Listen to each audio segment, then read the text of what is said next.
നമസ്കാരം, news prime മലയാളത്തിലേക്ക് സ്വാഗതം. വൺ ഇന്ത്യ വൺ ഇലക്ഷൻ എന്ന സിസ്റ്റം കൃത്യമായി ഇംപ്ലിമെൻ്റ് ചെയ്യുന്നതുമായി ബന്ധപ്പെട്ട വിഷയത്തിൽ സുപ്രീം കോടതി ചീഫ് ജസ്റ്റിസ് സഞ്ജീവ് ഖന്ന എടുക്കുന്ന നിലപാട് അതിശക്തമായിരിക്കും.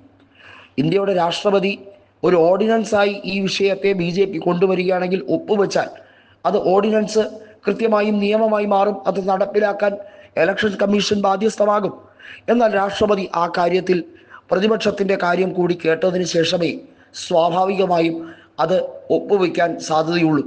ബില്ല് അവതരണം വിജയിക്കില്ല, അത് പൊളിയുമെന്ന് 100% നരേന്ദ്രമോദിക്ക് ഉറപ്പുണ്ട്. പിന്നെ അത് ഇംപ്ലിമെൻ്റ് ചെയ്യണമെങ്കിൽ ഓർഡിനൻസേ പറ്റുകയുള്ളൂ. ഇന്ത്യയിൽ എല്ലാ രീതിയിലും ജനാധിപത്യ സംവിധാനത്തെ അട്ടിമറിക്കുക എന്നുള്ളതാണ് നരേന്ദ്രമോദിയുടെ പ്രധാന ഉദ്ദേശം. അതിനുവേണ്ടി ഏതറ്റം വരെയും പോകും. ഇലക്ഷൻ കമ്മീഷനെ കൂട്ടുപിടിക്കാൻ ഒരു മടിയും കാണിക്കില്ല. ഇലക്ഷൻ കമ്മീഷനെ കൊണ്ട് തിരിമറി കാണിക്കാൻ ഒരു മടിയും കാണിക്കില്ല എന്നുള്ളത് ഇന്ത്യ മുന്നണി പറയുന്നതല്ല. സാധാരണ പൊതുജനങ്ങൾ നവമാധ്യമങ്ങളിലൂടെ പ്രതികരിച്ചു തുടങ്ങിയിരിക്കുന്നു. അത് കൃത്യമായി മഹാരാഷ്ട്രയിൽ തെരഞ്ഞെടുപ്പിൽ അടിപിടി ഉണ്ടായ സംഭവങ്ങൾ സൂചിപ്പിക്കുന്നു. ഒറ്റപ്പെട്ട സംഭവമല്ല. നാഷിക്കിലും അഹമ്മദ് നഗറിലും നിരവധിയായ ജില്ലകളിലും ഉണ്ടായ കൃത്രിമവുമായി ബന്ധപ്പെട്ട വിഷയങ്ങളിൽ എന്തുകൊണ്ട് കോൺഗ്രസ് പ്രതികരിക്കുന്നില്ല എന്ന് ചോദിച്ച സാധാരണക്കാരുണ്ട്.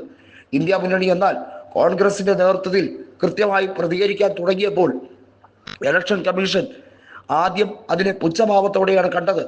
നിങ്ങൾ വേറെ വല്ലവരോടും പറയൂ, ഞങ്ങളുടെ തെരഞ്ഞെടുപ്പ് പ്രക്രിയ ക്ലീനാണ്, ക്രിസ്റ്റൽ ക്ലിയർ ആണ് എന്നാണ് തെരഞ്ഞെടുപ്പ് കമ്മീഷൻ അധ്യക്ഷനായ രാജീവ് കുമാർ പറഞ്ഞത്. അവിടെയും ഹരിയാനയിലെയും മഹാരാഷ്ട്രയിലെയും കള്ളക്കളികൾ കണ്ടില്ല എന്ന് നടിക്കാൻ ഇന്ത്യ മുന്നണിക്കോ സുപ്രീം കോടതിയിലേക്ക് ഈ ഹർജി ഫയൽ ചെയ്യുമ്പോൾ ചീഫ് ജസ്റ്റിസിനോ കഴിയാത്ത അവസ്ഥയിലേക്ക് നീങ്ങുന്നു. വാസ്തവത്തിൽ രാഷ്ട്രപതിയോട് കാര്യങ്ങൾ ചോദിക്കേണ്ട അവസ്ഥയിലേക്ക് ഇന്ത്യൻ ജുഡീഷ്യറി മാറിക്കഴിഞ്ഞിരിക്കുന്നു എന്ന് വേണമെങ്കിൽ പറയാം. നമുക്കറിയാം, ദ പ്രസിഡന്റ് ഓഫ് ഇന്ത്യ എന്ന് പറയുന്ന സ്ഥാനത്തിരിക്കുന്ന ശ്രീമതി ദ്രൗപദി മുർമു, അവർ രാഷ്ട്രപതി എന്ന രീതിയിൽ മാത്രമല്ല, എക്സിക്യൂട്ടീവ് ഹെഡ് എന്ന രീതിയിലും അവർക്ക് സുപ്രീം കോടതിയുടെ ചീഫ് ജസ്റ്റിസിനെ അപ്പോയിൻമെന്റ് ചെയ്യുന്ന കാര്യമെല്ലാം അവരുടെ പരിഗണനയിലുള്ള സബ്ജക്റ്റ് മാറ്ററാണ്. ഇവിടെ എടുത്തു പറയേണ്ടത് സുപ്രീം കോടതി ചീഫ് ജസ്റ്റിസ് എടുക്കുന്ന നിയമം, അത് അദ്ദേഹം പറയുന്ന വിധി ഏറ്റവും പ്രാവർത്തികമാക്കുന്ന രീതിയിലേക്കാണ്. സുപ്രീം കോടതി ചീഫ് ജസ്റ്റിസിനെ മാറ്റാനുള്ള കളികൾ പലതും BJP ശ്രമിക്കുന്നുണ്ട്. ഈ സുപ്രീം കോടതി ചീഫ് ജസ്റ്റിസിനെ കൃത്യമായും അടിമയാക്കാൻ കഴിയില്ല, മറ്റുള്ളവരിലേക്ക് സ്വാധീനം ചെലുത്താൻ ഒരു പരിധിവരെ കഴിയുന്നു എന്നുള്ള വിശ്വാസ്യതയിലാണ് BJP പോയത്. നമുക്കറിയാം, രഞ്ജൻ ഗൊഗോയ് BJPക്ക് അനുകൂലമായി സാഹചര്യങ്ങൾ ചെയ്തിരുന്നു എന്നുള്ള കടുത്ത ആരോപണം നേരിട്ട വ്യക്തിയാണ്. എന്നാൽ വൺ ഇന്ത്യ വൺ ഇലക്ഷൻ നടപ്പിലാക്കാൻ കഴിയില്ല. പാർലമെന്റിൽ, ലോക്സഭയിൽ അത് പാസ്സാക്കാൻ കഴിയില്ല.